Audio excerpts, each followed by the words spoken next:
Partie d'Abidjan le 22 septembre 2011, cette mission de travail et de remise de dons a séjourné dans la région de Saga jusqu'au 25 septembre 2011. Après le protocole d'usage avec les autorités villageoises toujours très impliquées dans les activités de l'ADPF, ainsi que les responsables militaires garants de la sécurité de la région, l'opération foraine de recensement des femmes et de leurs enfants mineurs à charge a été poursuivie par notre équipe. Une fois massivement rassemblées par cette importante opération, les femmes très enthousiastes ont défini avec l'équipe de l'ADPF des critères de sélection et procédé à la désignation des responsables des cellules relais du programme d'urgence des femmes réfugiées de Saga pour chacun des 5 villages martyrs.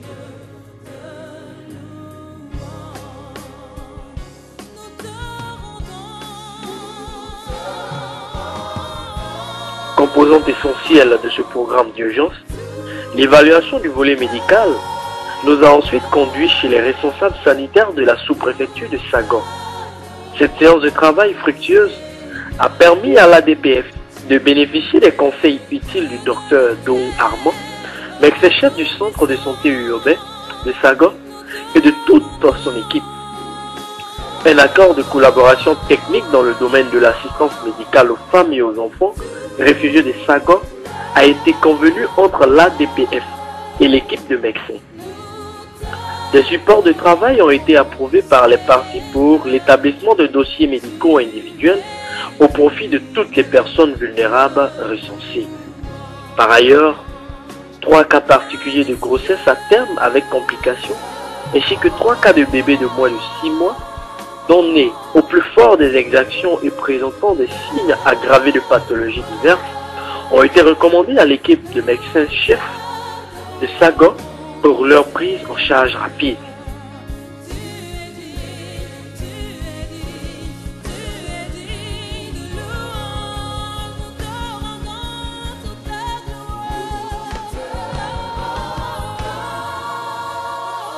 Le 24 septembre 2011 fut la journée spécialement réservée à la solidarité par la remise de vivres et de non-vivres aux femmes réfugiées des Saga.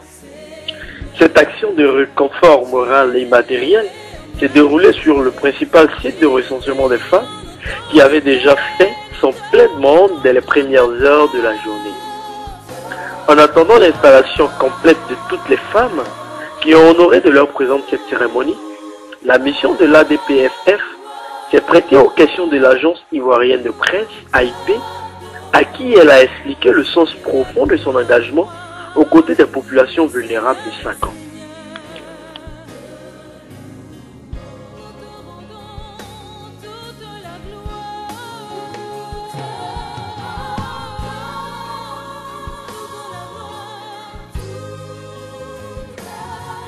La mise en place achevée, la porte-parole de l'ADPFF explique en langue locale aux populations invitées le sens et le programme de la manifestation. Ensuite, ce sera le tour de Mme Nyebato Esther Julia, directrice exécutive, d'adresser aux femmes et à toute l'assistance présente son message de réconfort et d'espérance.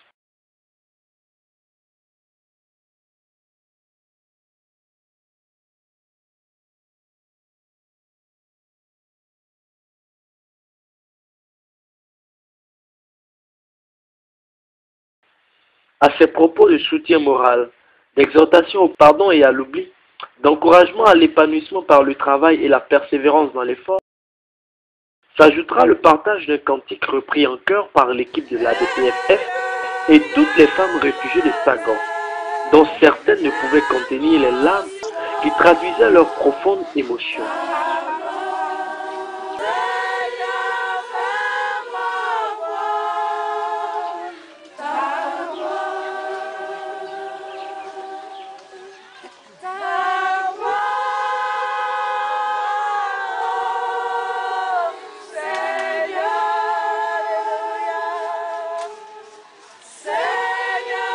Très touchées par cette action de solidarité organisée à leur profit, les femmes sinistrées ont tenu à remercier l'ADPFF par la voix de leurs représentants pour cet engagement sincère à leur côté.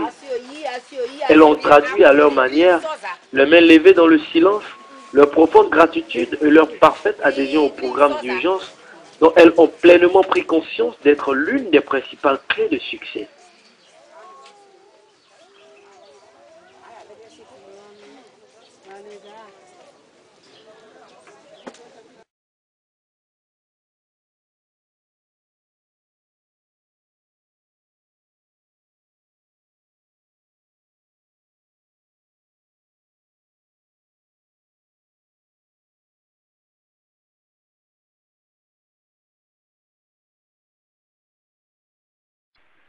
Avant de procéder à la remise des dons en vives et non vives, d'une valeur estimée à 2 millions de francs CFA et l'organisation de leur distribution par village sinistré, l'ADPF a tenu à apporter un soutien particulier aux 3 dames suivantes.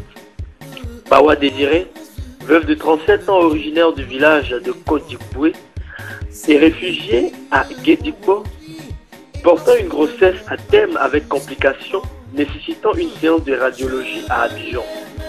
Dago Atta Rebecca, veuve de 21 ans, originaire du village de Côte-d'Iboué et réfugiée à Manaboué, portant une grossesse à terme et souffrant d'anémie. Babo Kayi Adeline, 30 ans, originaire du village de Tripoko et réfugiée à Sagon, portant une grossesse de 7 mois sans aucune consultation prénatale. Pour les préparer à un accouchement dans les meilleures conditions, elles ont reçu des effets de première nécessité pour nourrissons avant d'être priées de rencontrer l'équipe du docteur Dohou Armand, médecin-chef du centre de santé urbain de Sagon pour leur prise en charge médicale.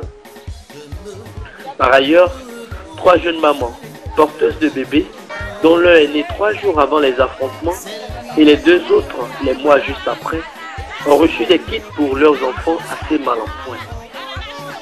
Leurs cas ont déjà été recommandés, eux aussi, à l'équipe médicale de Sagon. Cette action de solidarité de l'ADPF a également été sensible à la situation des femmes du 3e âge, dont les plus vieilles, telles qu'établies par notre recensement, se sont vues attribuer des matelas pour améliorer leurs conditions de sommeil, les soulageant ainsi de la peine éprouvée, vu leur âge, a dormi à même le sol.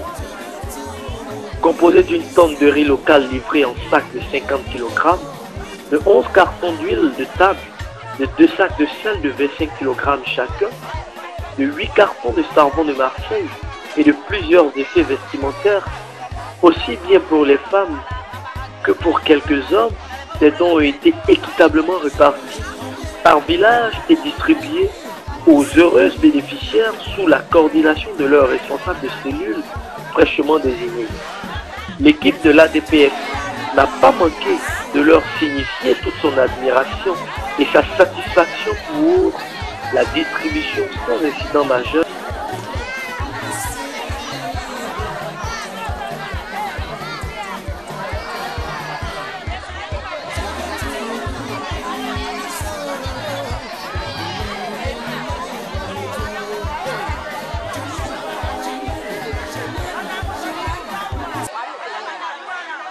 En cours d'élaboration, pour accompagner durablement les femmes rescapées des massacres perpétrés dans la région de Sagon, ce programme, dont la durée prévisionnelle est de 36 mois, réparti en 12 phases trimestrielles, a pour but principal de reconditionner psychologiquement les populations cibles afin de les sortir d'un risque de traumatisme sans faire aux conséquences dramatiques prises. L'ADPF voudrait, à travers cet ambitieux programme, être un acteur vraiment utile dans le relèvement de l'énorme défi de réconciliation et de réhabilitation sociale qui interpelle aujourd'hui toutes les personnes et organisations de bonne volonté.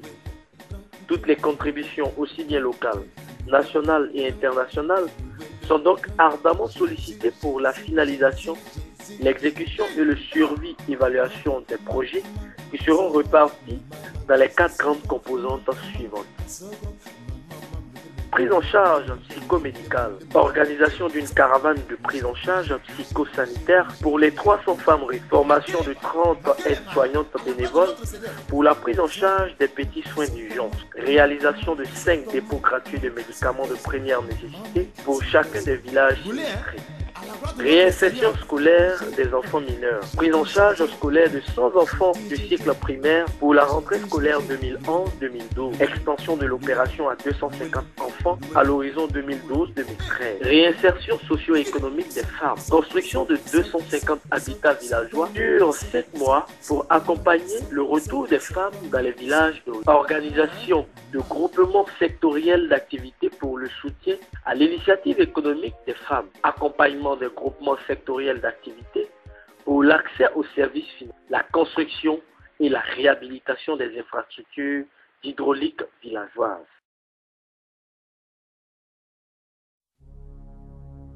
Tu es l'alpha et l'oméga.